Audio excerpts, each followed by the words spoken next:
Hi friends, welcome to Salem Punitha's recipes.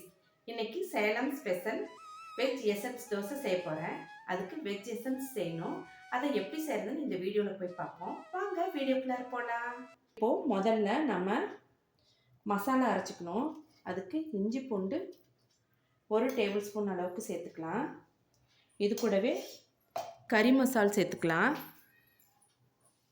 இதுக்கு 2 teaspoon அளவுக்கு கறி மசால்.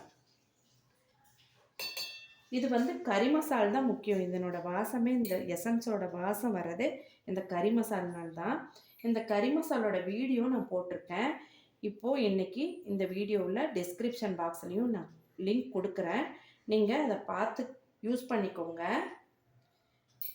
இது கூடவே நம்ம மிளகு சேர்த்துக்கணும். முழு மிளகு சேர்த்து நல்லா நைஸாக அரைச்சிக்கணும் இந்த பேஸ்ட்டை. பாருங்க, 1.5 டீஸ்பூன் அளவுக்கு மிளகு. இது பாருங்க, இந்த அளவுக்கு நைஸாக அரைச்சி எடுத்துகிட்டு வந்தாச்சு.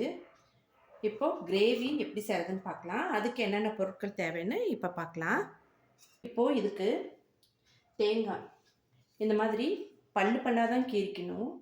இந்த மாதிரி பல்லாக கீறி வச்சுக்கலாம். இது பெரிய மூடியில் அரை மூடி தேங்காய், இந்த அளவுக்கு பொடி பொடியாக கட் பண்ண சின்ன வெங்காயம், இது ஒரு அரை கப் அளவுக்கு, ஒரு தக்காளி, இந்த அளவுக்கு பெரிய தக்காளி, இது பொடி பொடியாக கட் பண்ணிக்கணும். தேங்காய் கூட நம்ம கூட சேர்த்து ஆட்டுறதுக்கு ஒரு 1.5 டேபிள் ஸ்பூன் அளவுக்கு பொட்டுக்கடலை. தேங்காவையும் பொட்டுக்கடலையும் சேர்த்து நம்ம கரகரப்பாக அரைச்சிக்கணும். ரொம்ப கரகரப்பாக அரைச்சிக்கணும், நைஸாக அரைக்கக்கூடாது. இதுக்கு உப்பு 1 டீஸ்பூன் எடுத்து வச்சுருக்கேன். தாளிப்பு வடகம் ரொம்ப முக்கியம்.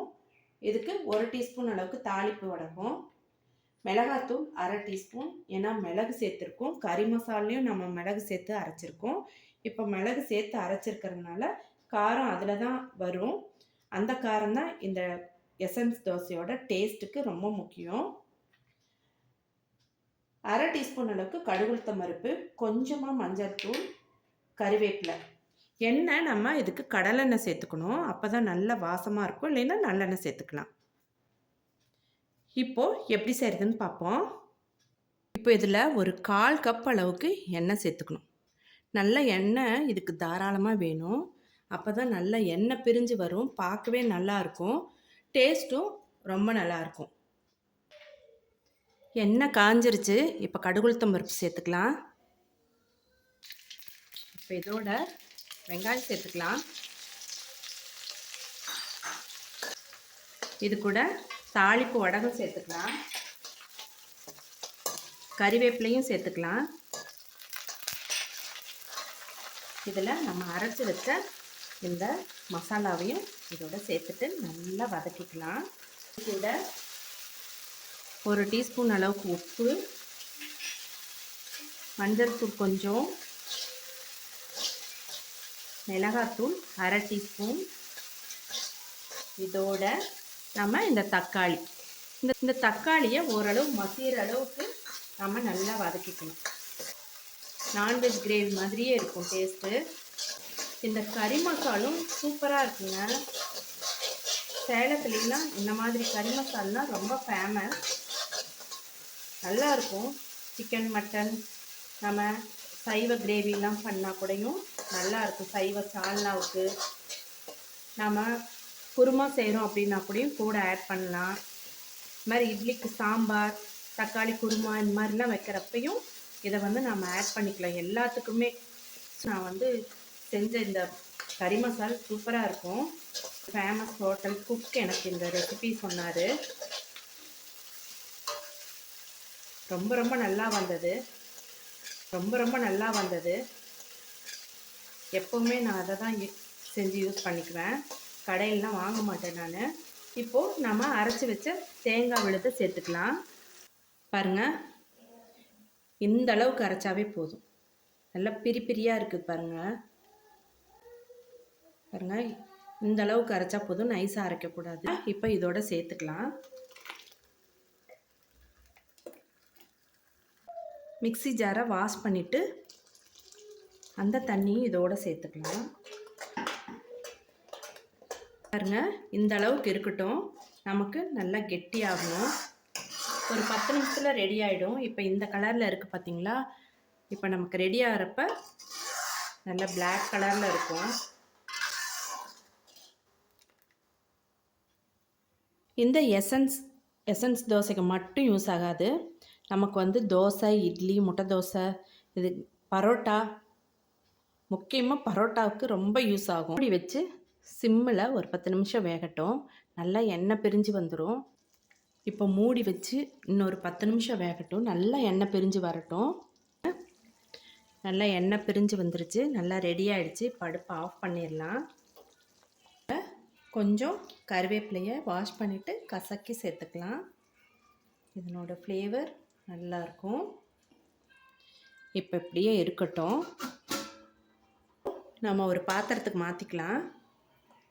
பாருங்க எப்படி எசன்ஸ் நல்லா கருப்பாக இருக்குங்களா? சூப்பராக ஸ்மெல் வருதுங்க. ரொம்ப நல்லாயிருக்கு. வெஜ் எசன்ஸ் ரெடி ஆகிடுச்சு. இப்படியே கொஞ்ச நேரம் வைப்போம்.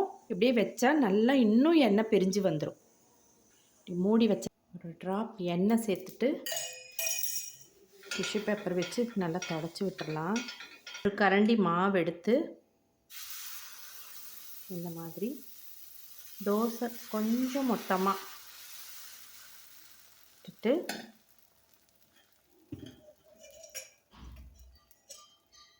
இப்போது சுற்றி எண்ணெய் விட்டுக்கலாம்.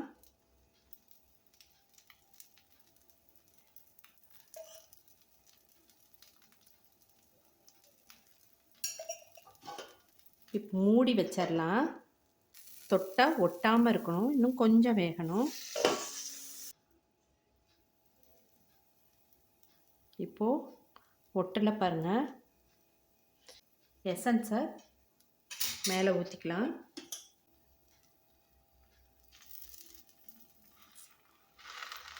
இப்படி தடவி விட்டுக்கலாம். நமக்கு தொட்டுக்கிறதுக்கு எதுவும் தேவையில்லை. நல்லா தோசையில் ஊறி சூப்பராக இருக்கும் தோசை. இப்போ ரெடி ஆகிடுச்சு. இப்போ எடுத்துடலாங்க. பாருங்கள், நல்லா கிறிஸ்பியாக ரெடி ஆகிடுச்சு.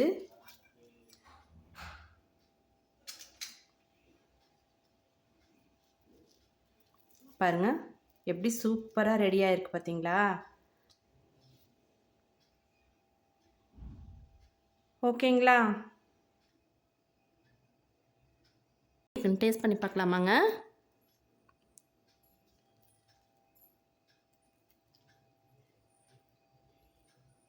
பாருங்கள் எப்படி கிறிஸ்பியாக எப்படி இருக்குது பார்த்தீங்களா?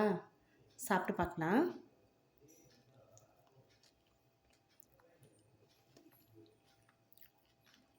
எசன்ஸ் தோசை அல்டிமேட்டாக இருக்குங்க.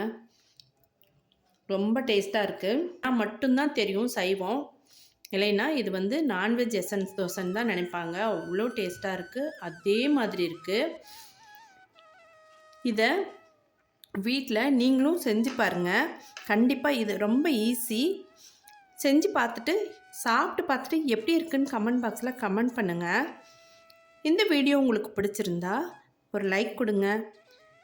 சப்ஸ்கிரைப் பண்ணாதவங்க என்னோடய சேனலை சப்ஸ்கிரைப் பண்ணுங்கள். உங்கள் ஃப்ரெண்ட்ஸ் அண்ட் ரிலேட்டிவ்ஸ்க்கு ஷேர் பண்ணுங்கள். இதே மாதிரி ஒரு யூஸ்ஃபுல்லான வீடியோவில் மீட் பண்ணலாம். தேங்க்யூ ஃபார் வாட்சிங்.